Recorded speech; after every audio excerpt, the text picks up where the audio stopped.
Hey everyone, this is Robert. And this is Jessica. In case you were confused. With Exploring the Local Life. And today we're going to talk about what is stopping you from going RVing with your kids. We're going to get down to earth with you. We're going to cover what we feel are major problems that people have with RVing with kids. Yes.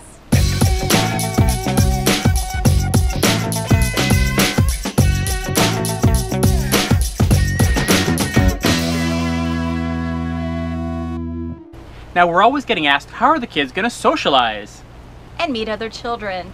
Yeah, I don't see this fixation on why kids need to socialize with kids so badly. What are they going to learn from other kids? And we're not saying that hanging out with other kids is bad, but everyone's very fixated like, oh my gosh, your kid's 6, my kid's 6. They have to hang out. No, they don't. It's nice and it's fine and whatever. But kids can engage with kids of all other ages as our kids do, since they're on the road and they're not in different groupings of children that have to be the exact same age. They have learned a lot from older children, and then of course with the younger ones, they're teaching those younger kids, and they're also able to learn about patience and sharing and understanding that not everybody's at the same level. Mm-hmm. Yeah, it's one thing that, kids will socialize with anyone and everyone. If you respect children as humans with all the same rights, all the same, reasons to be attended to, all the same reason their needs need to be addressed as your needs, you're going to see it with life in a different way. Kids are just as valid, their opinions are just as valid as an adult's opinions. Yes. And that whole socializing thing, you can socialize anywhere. I mean, you go to the grocery store, you have to talk to people, right? They're socializing right there. Mm-hmm. It doesn't have to be this very set, planned out thing. It just happens. Oh my God, a bug just flew into my eye.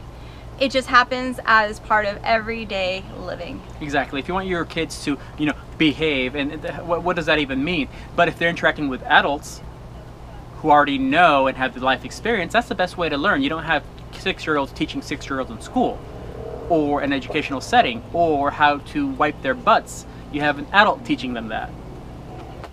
So those things said, there are ways that you can actually plan for those socializing opportunities with other families and other kids.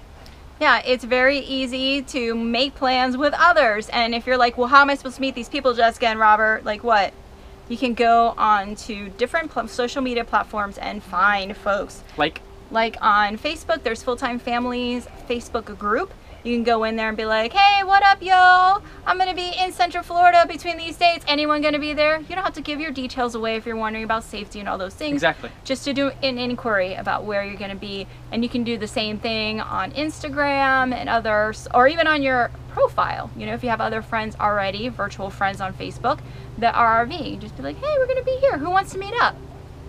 It's as simple as that. And let me tell you, you're going to have a lot in common to discuss. Yeah, you are. And two, if you are a whole life unschooler, you should probably know what that is. If you don't, then this is not for you. We have a Facebook group that you can join, and it's at the very bottom of our description here on the video. And if you guys aren't comfortable doing things on social media, you can always just find local events in your area, or even do something as simple as to go to a playground. There you go. Instant socialization opportunities. You just go and your kids will do the rest. They will go and make friends. Give it a try. Give it a try in libraries and other places. Yeah, libraries are really great. Mm-hmm. The next thing we want to talk about is a real biggie. It's one of those things that we face regularly from our families, and if you are RVing, you're going to face this one regardless, and that is the myth of stability. The question of how are the kids going to do if they're moving all the time? Oh my goodness, that's not good for them. It can't be.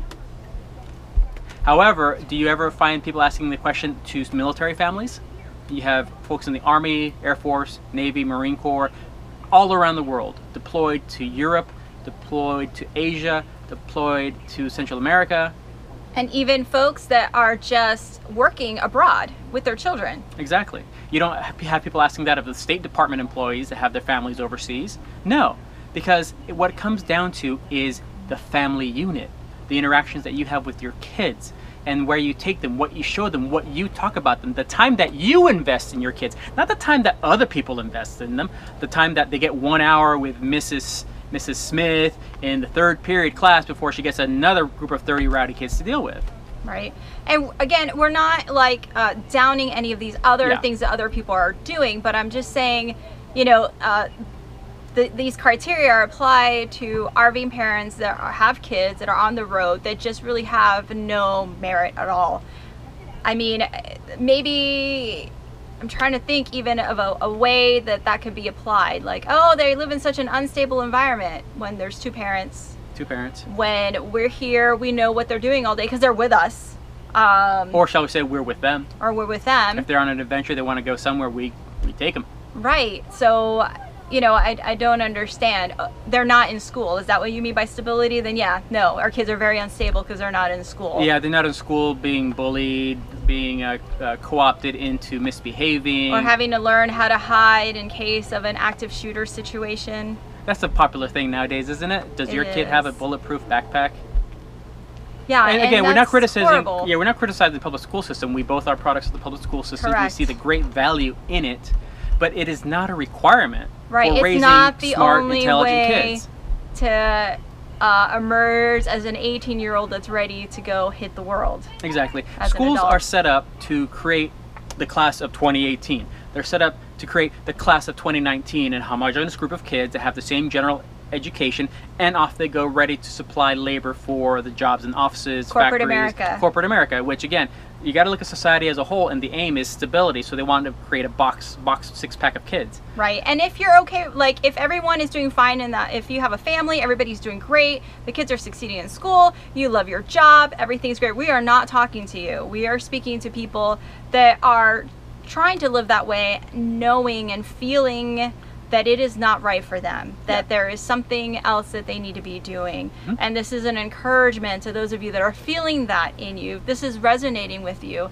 We're trying to give you the courage and, you know, to show you that we've done it, it's possible to do it, and that even though it doesn't necessarily follow the norm, it's not an unstable environment. Exactly. Your kids are going to be like weirdos and never socialize. It's none of that stuff. This is the United States of America. It was founded on the principles of freedom. It was not founded on the principles of conformity. It was founded on you being able to do what you want to do, so long as it doesn't harm other folks, you know, and so long as it doesn't harm your children. Why aren't you free? Why are you using other people's scale and to judge how you live your life and raise your children? You know, if there's a study, if you Google it, what happens to valedictorians? Valedictorians at schools, high schools, it's a great thing to aim for, be at the top of your class. You're not valedictorian, you're salutatorian. These people make excellent middle managers. They do. You never see... They're not the ones that are starting the companies. They're not Elon Musk. They're not Bill Gates. They're not Steve Jobs. They're not college dropouts because these guys were motivated so much so that they realized they could accomplish their goals and change the world without having to go through the system. They had all the tools they needed already, and it was here. And they can apply with them what they learned to get that success, to be motivated, to change the world, to do everything differently, as opposed to being an excellent, top-rated, straight-A rule follower. Those rules are there for the lowest common denominator, to keep the kids on track. It's not there to have your kid excel and succeed. That's why they have honors programs, to pick those kids out that they think will succeed and put those into those projects and those programs and those advanced classes, and everyone else gets stuck in the regular class. Are your kids regular? We don't think our kids are regular. Everyone is a genius at something. It may not be at math or at that math class or filling out the worksheets or taking the test, regurgitating, memorizing all that stuff. It could be something else. They're mechanically inclined, something that they're not going to be testing in school. They might be artistic. Some arts programs are being taken out of schools, and that genius isn't being recognized. Whereas with the way that we're living and the way that we are what we call unschooling our kids, following their interests and what is truly inside of them that they're passionate and chasing after, they can develop those things. Exactly. Exactly. And in the schools, again, not to criticize the school system, but look at it this way. When I was in high school, there was the big guys in shop class, you know, they were the rednecks, the hicks, and all they did was work on engines and tear down their truck engines. And yeah, they were the rough guys, you know, they were the guys, the ones that were partying at the high school football game, having a good time, but generally thought of as a little lowbrow. Well, I'm sure those guys right now are running their own shops. They have very successful businesses, because while everybody was looking at the valedictorians and the honors kids, these guys learned how to work with their hands, how to make things happen, how to fix your car, your truck, your plumbing, your air conditioning, all those things that it breaks at home and you're like, guess we gotta call somebody. gotta call somebody. You're calling that redneck. And they know rednecks. They are intelligent folks that know how to work with their hands. They know how to make things happen. They know how electricity works on a very practical, personal level after being shocked a few times by Mr. Medlock rigging up the wiring on the counter at the shop so that everybody that touches it would get electrocuted. Nice. It was great. Anyhow, I'm off And track. this is also coming from somebody who, I am a college graduate, I'm a biologist, I went through the public school system, I did a great job. You were a chemist too? I worked as a chemist. This is coming from somebody who succeeded in the SET system, but I succeeded in that. But then when I emerged as an adult and realized this isn't really what I want to be doing, this doesn't feel right, I had to break outside of that mold and do what's me, Yeah. which isn't working in a lab. Mm-hmm. So I think we've gone a little bit off topic of what we Way wanted off to topic. but we're communicating to you from our hearts what we feel. And again, not that schooling isn't right for you, not that formalized schooling isn't right, that it's wrong, that it's bad, but there is another path, and it is okay. It is 100% good for you to try something different, to step out, take that risk. And here's the wonderful thing about it. If you go RVing full time, if you pack up the family, put them in a fifth wheel, put them in a travel trailer, motorhome, whatever, and you find out it's not for you, that's okay. Go back or do something a little bit different. It's fine. This isn't necessarily a forever thing. Yeah. It is you trying to navigate this life and find what fits with you, what resonates with you, what resonates with your family, with your children, as a group, Yeah. together. Yeah. We're now coming up very shortly in a week or two, our 3-year anniversary of being on the road full time. Our 3-year anniversary of basically unschooling Daniel. Nadia is starting her first year as a official unschooler when it comes to complying with state laws and things like that. And for now, I can see us continuing to do this. One day doesn't mean that we won't change our mind. I feel comfortable saying that one day we may end up buying a house, but for now, all I see is us in this travel trailer, or a successor to it. Who knows? Whatever. So what about sports and special interests and things like that? Well, it kind of depends on your child. Does your child actually want to play football or do ballet or gymnastics or any of those things? Is it your dream or their dream, first off? And how old are they? Like, our kids are fairly young still. They are 6 and 9 right now. And they haven't really expressed any interest in wanting to participate in those things. And we're not gonna just enroll them or panic like, oh my God, they're not in any sports. How are they gonna learn like how to work in a team? I've seen our kids hang out and play together and do things that are not adult-led. And most of the time what they're actually doing is coming up with the rules. All right, so how are we gonna play? Are you gonna be on my team? Like, they're coming up with the system. They're the ones cooperating and working together to accomplish a goal. And I feel it's so much more powerful than sitting back and being told what to do. Like, that's the coach. They're telling us what to do and we just fall in line.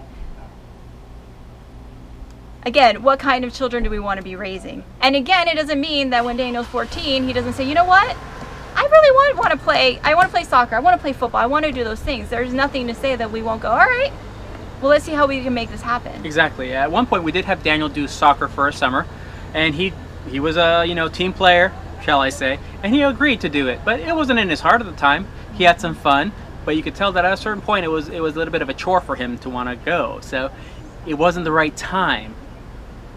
Yeah. So we're open as they get older to be involved in that. And if your kids are currently enrolled in school and currently involved in these other activities, really sit down and talk to them and find out, is this something you want to do? Do you want to continue it?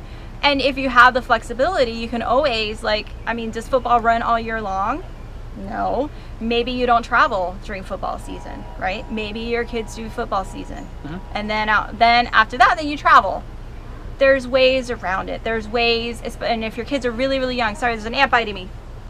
So maybe your kids have voice and interest in something like that, but have they ever done it before?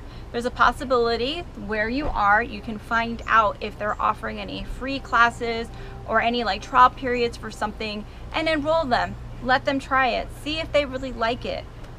Don't put all these things on hold for something that may not even be something that your kids are interested in or that they're ready for. Be flexible is basically what we're trying to say here. Yeah. Your kids are going to be fine if they never play a sport. They're going to learn how to navigate in this world without neither one of us played sports. And you got to think about yourself. Like Jessica said earlier, is it your dream that the kid play football? Is it your dream that she go out for ballet? You got to figure that everybody that's in the NFL, everybody that's in baseball, these are genetic freaks. These are people that can hurl a ball at 100 miles an hour. Good freaks. Great freaks. These are people This is their genius. This is their genius, their physical genius, the ability to hand-eye coordination and to do that thing. So if you have your kid in the next Michael Jordan, am I dating myself for that? Should I be saying LeBron? It's fine, we're older. LeBron is a fantastic player. Is your kid LeBron? I mean, are they right now showing that kind of physical and mental acuity to perform at such a high level that they blow everybody out of the water? I'm telling you, right now they're just cannon fodder for those kids. Hang on, and just to tell you though, if your child, even if they aren't a football genius, but they want to do it. Do it. They want to, then that's different. That's different. We're talking about following. Talking about you. We're talking about following their dreams, not your dreams. And if you want to do football, why aren't you playing football then? Like do something like a community stuff. Like look at your goals and follow your goals for you. That's right. Not your kids. Yeah, exactly. Not everybody can be Al Bundy, score 4 touchdowns in one game. Is that what it was that he did? 4 touchdowns. Okay, so now that we've gone way off track, we are on, the Orient Express at this point, so off track. Trying to loop back again. Yeah, let's bring it back down. Breathe, Robert. We're going to talk about, once again, what's keeping you from traveling with your kids full time. Jess, what do you have to say here? So for us personally, and I'll say for me personally, because I can't read Robert's mind, unfortunately. Or fortunately, Thank I don't God. really know. So, we are doing this dream, I feel, as a family. Initially it was a little bit rough on the get-go. Daniel was 6 when we started, and he had already made some friends. And we were leaving to hit the road. And it was beyond that. It was we had to leave our home anyway because Robert had gotten a new job that gave him opportunities when his previous job was kind of fizzling out. His contract was fizzling out. We didn't know what was going to happen after that. And we took the leap to do the RV thing. And I explained, because he was upset about leaving his friends, and I said, listen, we would have to leave anyway. With the RV, we can come and visit whenever we want. And we have honored that. When we come back home, we go back home. We go visit our old friends. We do the things that we did before we hit the road to give the things that the kids... We love those friends too. They're our friends, the parents. Sweet people, and it's wonderful. We wish we could take them along with us on the road, but we can't. It's not their dream, it's our dream. So we always come back and we spend time with them, and the kids get what they need. They get us. They get the freedom to explore their desires. They get to see different places. They get to see the good, the bad, and the ugly, which I think is important. So when you're an adult and you get out there, you see they won't be shocked. Yeah, you can't hide anything in a 26-foot-long travel trailer. No. When we have arguments, when we are seriously angry with each other, the kids see that, and they see that it gets worked out. Yeah, they see us make up. They see us growing together. They see us facing obstacles and challenges, and they face our own, but we're doing it all together. And then sometimes they say, why was the RV rocking late last night? We're not going to get into that. But anyway, it's real life here, and they're seeing it and experiencing it in a safe environment, and they are able to go back home and hang out with their friends. And as they get older, and as we all grow and develop together and change, our life will change. How that will be, I don't know. We don't know, because our life isn't planned to follow some sort of set schedule. There is no set schedule other than you're born, you reach like sexual maturity, and then you die. Those are the only real set paths that you have no control over. The rest, the rest is up to you. Self-determination, really, and who you align yourself with, and the journey you guys take together. Make mistakes together.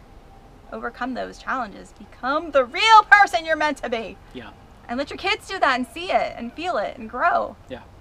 So we hope that this is giving you reason to think, reason to put it on paper. What are the pros and cons? What are your motivations? What are your fears? And how do you think you might resolve those fears? You know, that's something that you need to make the decision. Can it be right for you? So if this video has given you something to say, go ahead, put it in the comments. Something that you want to have a question answered, something that you need some reinforcement on, go ahead, leave it in the comments and we'll be happy to respond to those. Additionally, however, if you feel that this is a real challenge for you, something that you really want to do, but you have questions, you want to speak one-on-one with someone that not only has done it, but is doing it, you know, we have options for you. Yeah, we are offering now one-on-one calls or video calls. It would almost be like a live session, but it's just you and me and Robert, or just you and me, or you and Robert, discussing the questions that you have, the challenges that you're having, the whole like, oh my God, I want to do this, but I'm so scared, or I don't know if it's the right move. I need some help. I need some resources. Where do I go with this? This is a one-on-one safe space to discuss what you're thinking and how we may be able to provide you with some information. Yes, it'll be a 45-minute call. We'll have a follow-up email. We'll have personalized resources and a report for you. And the way that you find it is on our Patreon page. There'll be a clickable link somewhere here on the screen, and also a clickable link in our description. And what you'll want to look for is the Denali Explorers. The Denali Explorer level has a few benefits with it, and that is where that one-on-one phone call comes in. So please go ahead, check it out, and if you have any questions, again, message us, and we'll be happy to respond to any questions you may have about that. Absolutely. Thank you guys so much for watching, and we will catch you on the flippity flip. Michael Scott, yo. 212. What up, 212?